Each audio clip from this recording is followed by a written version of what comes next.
A very good evening to you. Thanks for joining us on the Tuesday edition of the show. Here's the first one for the week. We promise to make it worth your while. I'm Yemi Adebayo. We're super excited to have you join us once again to talk sports in London. I'm Austin Okonakpan. Yemi, you can't even tell me that you're not still shocked with what South Africa did to Nigeria at the WAFCON. Shocked, no. Disappointed, yes. The signs were there. Signs were there. I'll take it. All right. I'll take that. All right. All right. And of course, we're going to try to pick the pieces on the show. We're going to do a post-mortem of what happened right there in Morocco. And we'll just try to look at it. It's not all doom and gloom. We've been in this kind of situation before, and we're able to pick up the pieces and still went on to win the title. So we'll see. But for the show tonight, of course, our hearts and minds with the Super Falcons of Nigeria. So we'll talk about that. We'll give our viewers a slice of cycling. As a matter of fact, we're going to be starting the show with that. We'll look at, as I said, what's currently going on in Morocco with regards to the African Women's Cup of Nations. Then, of course, we'll talk about the Grand Slam. Novak Djokovic, of course, put the rabbit out of the hat today after 2 sets down against Yannick Sinner. We'll talk about that as we move on, and all the other interesting matches that took place today at Austin's End right there. We'll also take a look at the Nigeria Professional Football League. We'll look at it as well. Then, of course, it's the season of football transfers. Manchester United have been able to cross the line with one of the transfers. The fans beginning to get agitated and angry with the slow progress made on transfers. But Erik ten Hag has his first signing as a Manchester United manager. So we'll talk about that signing as we move on the show. Austin, let me allow you to do all the honors. Let's start the show today with, of course, cycling. And at some point, we bring in our guest who's seated and ready to join in. But let's just quickly start off with cycling. The Cycling Federation of Nigeria releasing a 35-man team for the African Track Championship.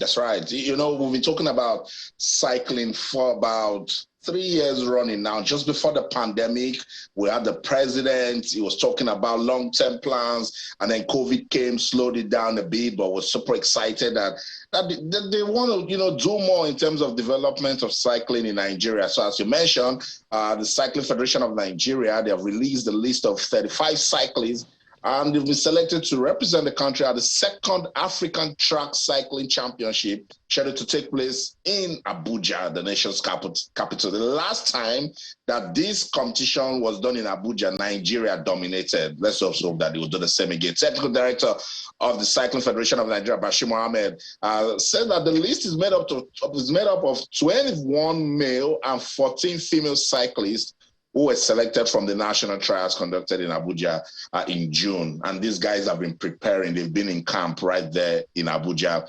According to Mohammed, he's also the Secretary General of the Confederation of African Cycling. I remember when he was elected sometime last year, and it was a good one for the sport. Said the male team is made up of 10 elites and 11 junior cyclists, while the female team has 8 elites and 6 junior cyclists. We don't talk about cycling all the time in Nigeria. So when we get an opportunity to talk about this, I think this is a good one for the country. This is a good one to, track the development of the sport and, of course, hold the federation accountable.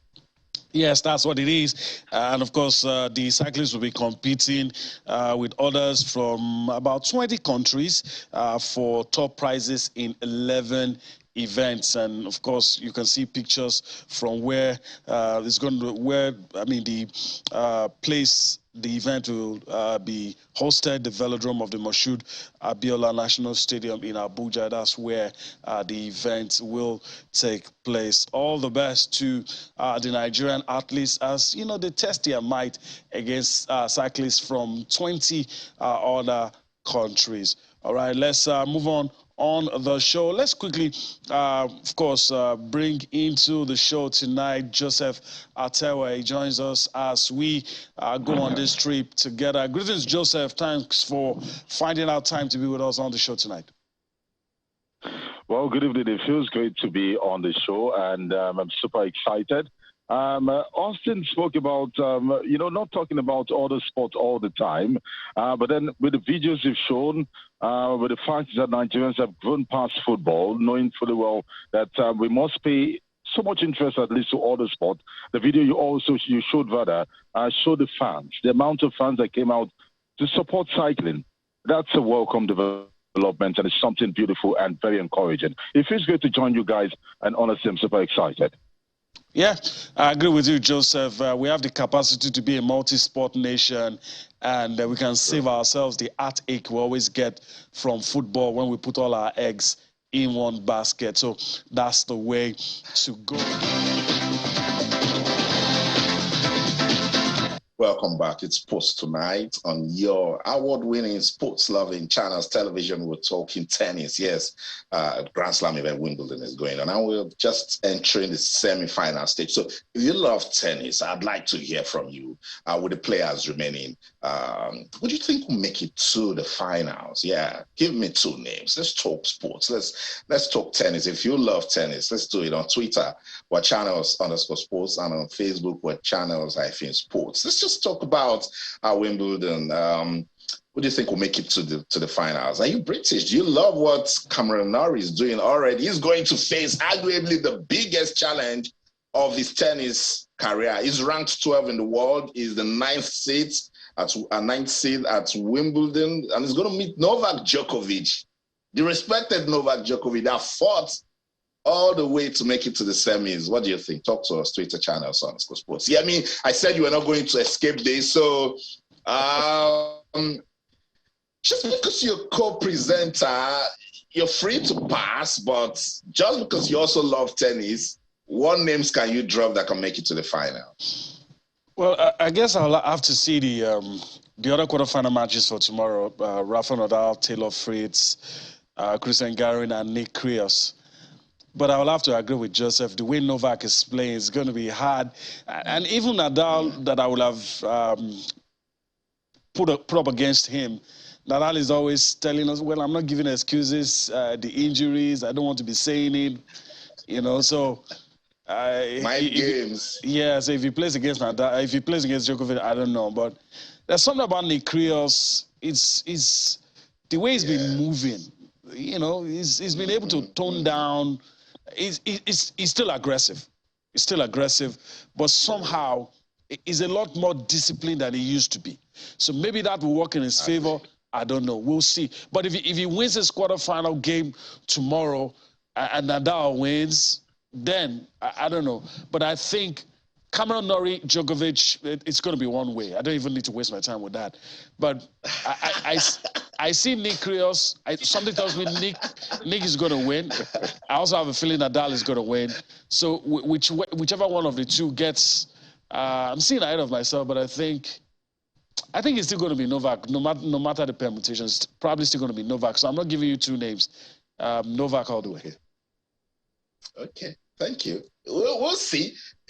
I'm here for the oddities, so I'll let you know, I love the confidence, and the entire Britain now, they are calling on their gods and saying, don't shame us against this in Nigeria. I love that. Let's get on with the show now. Talk about the WAFCON, the Women's Africa Cup of Nations. It's already on right there in Rabat, Morocco, and we were expecting the Super Falcons. Of course, we should expect 9-time African champions out of 11 trophies at the Women's Africa Cup of Nations. Nigeria has got 9 to its name. And so when this competition was kicking off and Nigeria was paired with South Africa, we say, no way is it going to happen again. In 2018, the last edition, South Africa beat Nigeria 1-0 in the opening game. The Bayana came to Lagos for the Aisha Buhari Cup and disgraced the Super Falcons.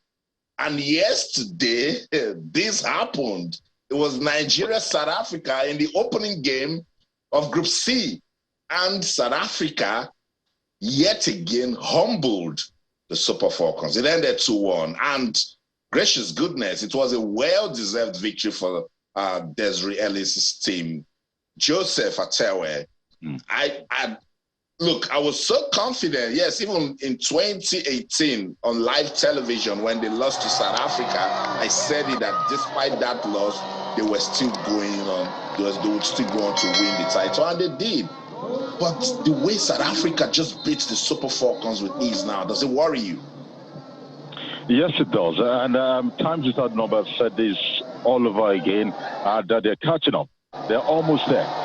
2014, 2016, look at how it has come to this stage. These players, these countries are catching up. You can't be 9-time champions of the African Cup of Nations, the female version, out of 11. This is the 12th edition, and it says a lot to every country. Even if we take on Botswana, look at what they did yesterday. Falcons they scored against their opponent. That's a team that is not even recognized when it comes to female football on the continent. So it means all the teams are catching up with us. A lot has been said about 2018, how South Africa defeated the Super Falcons and won. They will have a wet on to win the competition. Do not forget we won on penalties. Those girls were pretty close. And even after that, remember that Thembi Kgatlana won the Africa's Best Player, which says a lot about the team. Watch them play yesterday. Look at how they controlled and how they, coordinated themselves. Says a lot about the South African team. So a lot is being said about the South African teams, and they're almost there. But then let's not take away the shine from the Super Falcons. Put a respect on that number. 9 times African champions. It means they can do the do and the undo in that one. So for the Super Falcons of Nigeria, yes, they might have lost the first game, but I still believe they will go far in this competition. Do not forget, Austin, Yemi, that there's a lot at stake here. We must qualify for the World Cup. So it goes past winning the title. But of course, we must qualify. But what happened yesterday, I think the coach has a lot to do. After watching the Super Falcons, they have the players, Austin. They have what it takes to win this title confidently, comfortably. But then the coach has a lot. He missed it all. Total disappointment, not from the players, from the coach. I'm wondering what Plumter was doing on the flanks. I'm wondering what a lot of players were played out of position, which calls to question. A lot is involved in football, Yemi, and maybe this guy was trying to, Coach Randy Waldrum was trying to experiment. But Yemi, there's no way you cannot just give respect to these South Africans, the way they played. Now, look at this goal.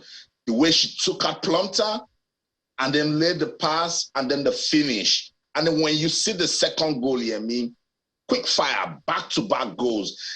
Yemi, I don't know how to explain it, but South Africa, with the way they are going, take it from me, please. They look, before this game, if you didn't know who Nigeria was, you didn't know who South Africa was, and they told you that one of these two teams is a 9-time African champion, you probably think it was the South Africans, the way they played. I mean, they took us to school, basically. And, I told you earlier when you asked me, surprised? No. Disappointed? Yes. I mean, and Desiree Ellis, the coach, added salt to injury in our post-game analysis, and she started saying, I know them. We forced them to play long balls. We know their defense was going to make mistakes, and eventually they did. That was after we held it together in the first 45 minutes, and in the second half, everything just, it's not the loss, it's the manner of the loss. And that's why I agree with Joseph, the coach. I mean, we've had indigenous coaches go on to win the WAFCON. So we are not asking for too much. If we expect that we should be beating. South Africa has invested, yes, but I still expect us to be beating South Africa.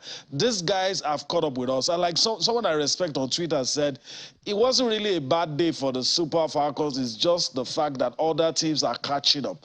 And if you're running a race, like Joseph is trying to make us understand, if you're running a race, you don't try to sit up. You don't try to look behind you and say, oh, they're still far away. So the reality is staring us in the face. It's like I said, it's not the loss. You will lose games. Let's not kid ourselves. You will lose games. You will lose games at some point, in the involvement of the team and all that. But the manner of that loss, the way they took us out, it's really scary. And look, I don't want people to start telling us 2018, we have no, please. The manner of that loss, it means we need to sit down, plug the holes. something definitely is wrong with our tactics. If a coach can just look at our team, say all of those things and true to form, all those things happened. We need to really see that. Randy Wardle has his work cut out. But again, I'll wait till the second game. Then I will wait till the next big opposition shows up. We will see if we've learned our lessons. I know, Yemi. And I was going to say, what's wrong with experimenting? Because these ladies are professionals, you know. And I agree with you. Maybe he doesn't know the team enough. He's been saying it that he wants to, do 1 or 2 new things with the team. But come on, the quality South Africa brought yesterday, they truly deserve to win. And as you were talking, Super Falcons legend, Mercy Akide Udoh, sent me a message. We're supposed to have her on the show because she sent out an inspiring letter to the Super Falcons before they kicked off their campaign. Now, if you take a look at the Group C table, just take a look at it. Botswana. Hey. On top of a table where you have Nigeria, it's tough, because the game between Botswana and Burundi was top class. It was beautiful for women's football in Africa. Had goals, had good quality, had good play. Look at with everything South Africa did, they are second on the table. What makes it tough for Nigeria? Because we know these days football is about momentum, Joseph. And Mercy Akide, she charged these girls, say, remember country, remember pride and glory, go on to win. Are you super confident? When you look at this table, are you super confident that the Super Falcons can pick themselves back up? I believe the Super Falcons will pick themselves back up, and a lot of people respected sports analyst John Lees that I spoke to after the game, and what they were saying is that it is good that the Super Falcons lost, because overconfidence sometimes what it does to us, we can't even imagine, and that was what happened to the Super Falcons. I'm sure they will watch that game and realize that, we didn't do enough. A lot of players in that team that Nigerian fans relied on, most especially Asisat Oshoala, a 4-time African champion, going into that game. Look at what she's done for Barcelona. A lot was expected. But I think something went wrong. That was why I blamed the coach. She got injured. Was it the 26th or 27th minute? Something should have been done at least in the 50th minute, but then the coach kept believing. And you wouldn't blame him to an extent, but then he should have done the needful. So I'm talking about a group against the Botswana, which I believe is our next game. Correct me if I'm wrong. I feel that the Super Falcons, they had to be high. They will definitely get the job done. Against Burundi, I believe the evidence, these girls will get the job done. They will qualify, but it goes beyond that. Look at what Morocco is playing. Look at Tunisia. Look at even Botswana. Look at other countries. See what they've been able to do. Yeah. It says a lot about African football in general when it comes to the female version, and how close they are. They're trying to dethrone the Super Falcons. They think it's a joke that the South African FA will be saying, I give you $13,000, dethrone the Super Falcons. Calculate the money together, Austin, Yemi. It is even more than the title itself when you win it. Let's see what can make it work for the Super Falcons, Yemi. Before I get you talking, I really want the viewers to see that letter that was written by Super Falcons legend, Mercy Akide Udoh. Maybe she was saying something we couldn't see. And she told the team, you will face adversity like we did when we played Ghana and even South Africa too. But what makes you different, what makes you special, what separates you from others is that inbuilt mentality to rise above any challenges and conquer. Is this what they need to hear as they get ready for the next game? Definitely. From someone who's well respected, someone who's done it, who's won everything with the Super Falcons, trying to inspire you. What else? What else do you want? And I'm very sure the girls will talk to themselves. Contrary to what a lot of people are saying, I don't have a problem with this squad. Even though you could say the South Africans were younger and fitter, we knew the best we had is what we took to Morocco. So let's not kid ourselves. If we don't have younger and fitter players, the NFF should raise up their hands for not doing their job. But that is the best we have. So if that is the best we have, let's make do with what we have. So, you have, look, champions find a way. I don't expect the girls to go into the next game trying to be silky, roll. Look, use whatever you have, just ensure you win. Now they've seen what the South Africans can do. If the opportunity comes and we play them again, they should have learned. from their mistakes. And we're expecting a lot from Randy Waldrum. You know, look, Pep Guardiola says it a lot of times. You are trusted to make decisions. You're trusted to find ways. Asisa Shola got injured. This one happened. That one happened. All of those are excuses. Get the job done. That's just what. You know, and a lot of people keep telling the NFF around the world, look, even indigenous coaches have won this tournament. So there's really nothing in the way of an excuse. Thank God there's no bad pitch to blame, because that would have been a very good excuse. I mean, there's no bad pitch to blame for this one. They beat us fair and square. They were better. And we need to raise our game. That's just it. 100%, Yemi. They played beautiful football, finesse. You know, their football was so admirable. You could tell that Desiree Ellis has done so much work in that team, and that this South African team, they are determined. And you can't blame Nigerians that had expectations. You lost to this team in 2018. This team came to Lagos, beat you. Just look at that through pass now. Defense splitting. Look at that through pass. Look at the finish. Just one touch. What we're talking about. Just one touch. Yeah. You know, so we will not come here and act like when we see good football, we're not going to say it because we're Nigerians. And this is South Africa that seem to now have the formula. When they see Nigeria, they just go all the way and just get the win. Anyway, we'll put a pause on that. Just wish the Super Falcons all the best. Let's take a look at some results from the Women's Africa Cup of Nations. We love it. This is the first time we're having 12 teams at the competition. The Super Falcons, no doubt, they rule this competition. But yeah, me has been saying a number of times that, look, teams are catching up. We kept one in the NFF. Do what you need to do because nobody's smiling anymore. And you can see right there, Senegal having the lead against Burkina Faso and Morocco. I think that game ended 1-0, for Senegal. So it means Burkina Faso, they've lost 2 now. They lost their first game to Morocco 1-0. Morocco, oh, gracious goodness. Just when I was about to start saying they're doing the right things, Uganda won, Morocco won. I love it, Yemi. I love that we're talking this much about women's football. And Joseph, yes, it's just the second round of games we're seeing in the competition. But women's football in Africa is telling us every day that it is getting competitive. We're almost there, Austin. We're almost there. When it comes to the international stage, a lot has been said about these girls, how badly they perform on the international stage. But then this is the first time, just as rightly stated, that we'll be having 12 teams, Austin, at Africa's biggest competition when it comes to female football. And it shows that teams are improving. Gone are the days where you watch female football in Africa and you just want to leave your seat. You're in a hurry to go home. Like, what are they playing? What are they displaying here? But then I watched the Nigeria-South African games. Kudos to the South Africans. I watched the Morocco game. Kudos to them. I saw Senegal play today. Yeah, there were some lapses there here and there, but then they're almost there. So what this is showing us is that Africa is improving. We're almost there. A time will come when an African team, a female African team, will get to the quarterfinals. Who says they can get to the semis? Austin and Yemi. So we are almost there. And it might take time, but then something has been done positively by the FAs across the continent. Yeah, definitely. That's why we can't afford to fold our hands. We cannot sleep. These guys are catching up. They're serious. And I'm seeing the clips, and it's almost giving me a nightmarish experience. Looking at 4 touches from South Africa from the midfield, leading to that goal, and we could do nothing about it. I know you want to move on. We're going to move on now, but someone just sent me a message, a former Super Falcons player, and she's asking me, Austin, the men didn't qualify for the World Cup. Are you thinking what I'm thinking? And no way. I can't even.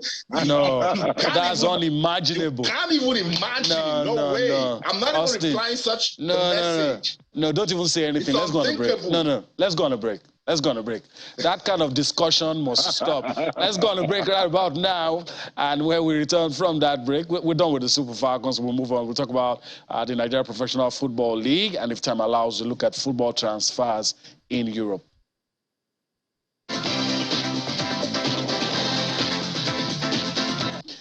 All right, welcome back. Well, emotions running riot as we were talking about the Super Falcons of Nigeria. So we've got to put a pause on it. There's still a lot to talk about. And so, of course, we'll do that for you next edition of the show. Let's move on. Let's talk about Nigeria Professional Football League. With a few minutes we have, Let's look at the table after match day 36. Some things are already confirmed. It's one or two teams already relegated. We know who's going to win, who has won the league, you know. So, but let's just quickly show you that table that will form, form our discussion for us. Rivers United already champions, no debate about that. Plateau United. Looks like as it is. I mean, they've clinched that second position, and so you have Remo Stars, Square United, maybe Rangers and Enyimba still in the hunt for. Maybe we can even throw Sunshine Stars into it. In spite of all their problems, but it is confirmed. MFM, they are relegated. Lagos fans didn't want that to happen, but it has happened. But you see, those teams in orange are also living dangerously.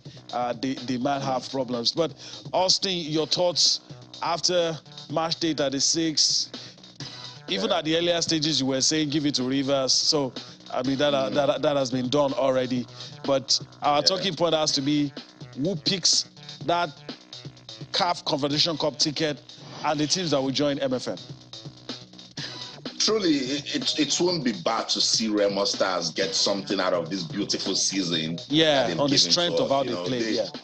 I know the level of consistency they showed in the first stanza, what the management of the club have done in terms of ensuring that their professional players' welfare commendable, infrastructure good. That such a team should have a chance to play continental football and see ways that they can get better as a football team. Rivers United champions, no doubt. But what a season we've had.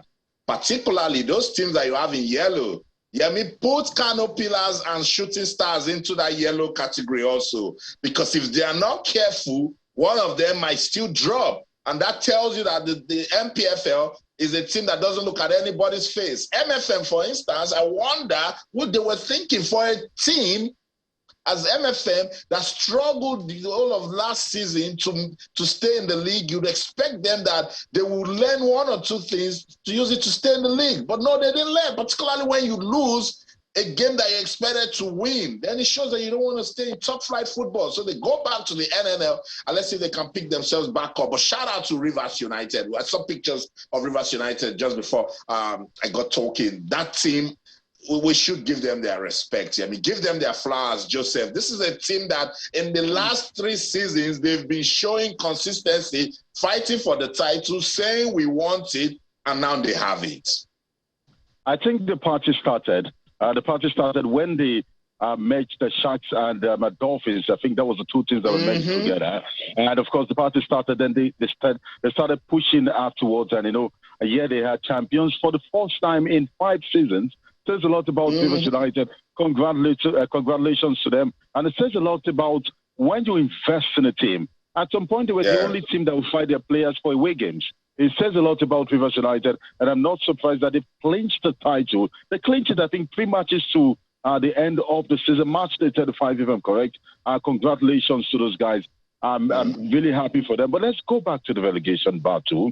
For MFM, we saw this coming. Was it 2016, 2017, or 2015, 2016? Not too sure yet, stand corrected. When they survived by beating FC Ifeanyi in Lagos, we knew that this team was going to go down the drain if they weren't careful. And I'm not surprised that they are going to be playing the NNL. And it's something good for people in Osun State, back here in Osogbo, because we'll probably have them come play Osun United in Osogbo. We're talking about the Southwest Zone. So we're super excited having a team like MFM.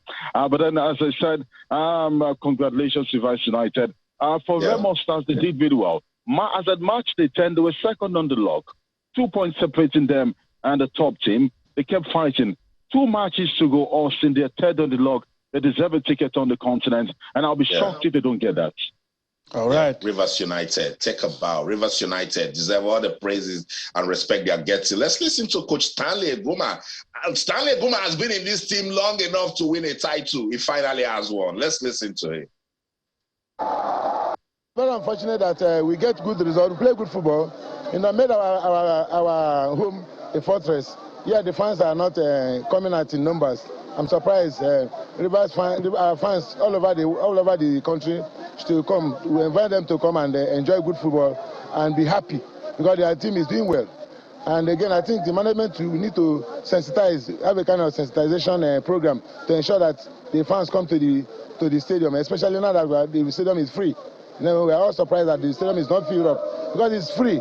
They are not paying a couple to enjoy good football. So what are they doing at home? And they should come out here and enjoy good football and then, make a good day for themselves. I feel very happy. This is a record that we set 2010 as Dolphin Football Club. And today we are coming to break it again. It's a milestone in the profession. I think to me it's a big achievement, and to the players too, it's another big achievement to them.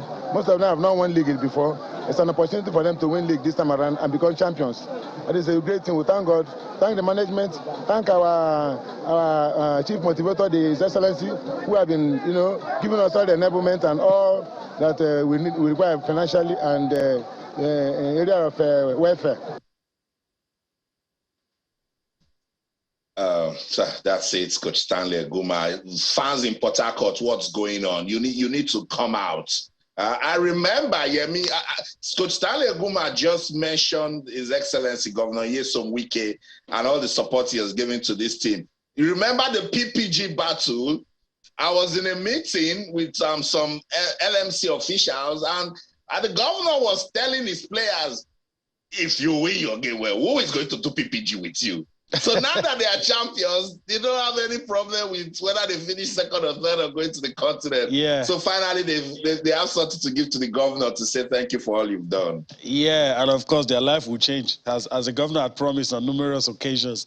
All right, so as we prepare to wrap up the show, two very interesting news items, and I'm going to allow you guys say a thing or two before we wrap it all up. Christophe Galtier has been appointed as the PSG manager just when everybody thought it was going to be Zinedine Zidane. Then, of course, Manchester United have their new signing under Erik ten Hag, Tyrell Malacia. Let me get Joseph's thoughts on this one. Joseph, before we let you go, if you can do that for us in 30 seconds, did you see this happening? Were you thinking it was going to be Zidane, as a lot of people thought? Well, of course, I look at Paris Saint-Germain as the name that Galtier as a new manager. I was surprised, actually, but look at his past antecedents and what he has been able to do in the French League One. He's been able to groom the youngsters, did so well with so many age-grade teams, and I think that is where Paris Saint-Germain are coming in right now. And they want fresh ideas. They want someone who would groom this team and, give them what they've always wanted, the most prized asset in Europe, the UEFA Champions League. But then there's a problem. Can it deal with the names you have at Neymar? I'm looking at the host of players, Kylian Mbappe. These guys, you need managers who are well experienced, managers who have won titles, managers who have won whatever it is they're looking for at the Parc des Princes. So he might have issues with dealing with the players. Would they be able to play for him as much as he wants? That would be another question. That would be another, that's a $1 billion question, let me put it that way. But then good one for Paris Saint-Germain, but they will still not win the Champions League. Jesus, what do you think it will bring to Arsenal as we go? Gabriel Jesus, another perfect signing for Arsenal. If Arsenal's done the signing maybe 6 years ago, 5 years ago, I would say they will push whoever will win the title to the world. But then Arsenal, even with the inclusion of Gabriel Jesus, do not have the squad that will go to the Etihad Stadium and upset Manchester City. They don't have the squad that will go to Old Trafford and upset Manchester United or whatever club you want to name it. Look at what Tottenham is doing. Look at the business these guys are bringing to the table.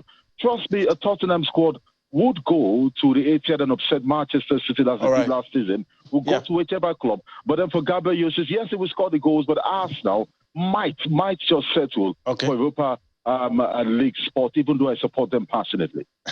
Okay. All right, Joseph Atewa, I want to thank you for your time on the show today. We'll do this again some other time. Thank you. All right. Thank you so much. I truly appreciate it. Yeah, he says he supports them passionately, and I know he's saying the truth. All right. Tyrell Malacia is the name on everyone's lip, Austin, as we go. What do you think it will bring? Erik ten Hag's first signing.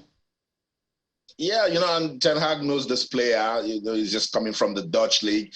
He's a full-back.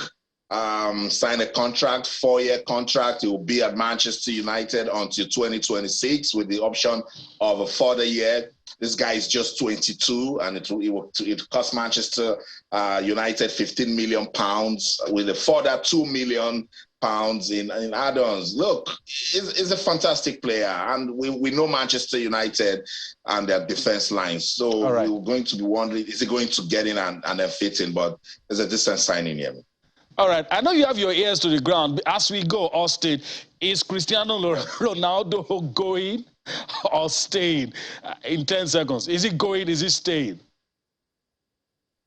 I'll tell you something tomorrow. That's a good way to answer. Okay, all right. That's a wrap on the show. Thanks for I want to thank our viewers for allowing us into their homes. It's a privilege that we'll never take for granted. That's the show today. You can join us tomorrow for another trip across the money spinning world of sports from the city of Lagos, right here in Nigeria. I'm Yemi Adebayo. Bye now. That's the show. In London, I'm Austin Okonakwan. And everything you do, remember, keep talking sports. Bye for now.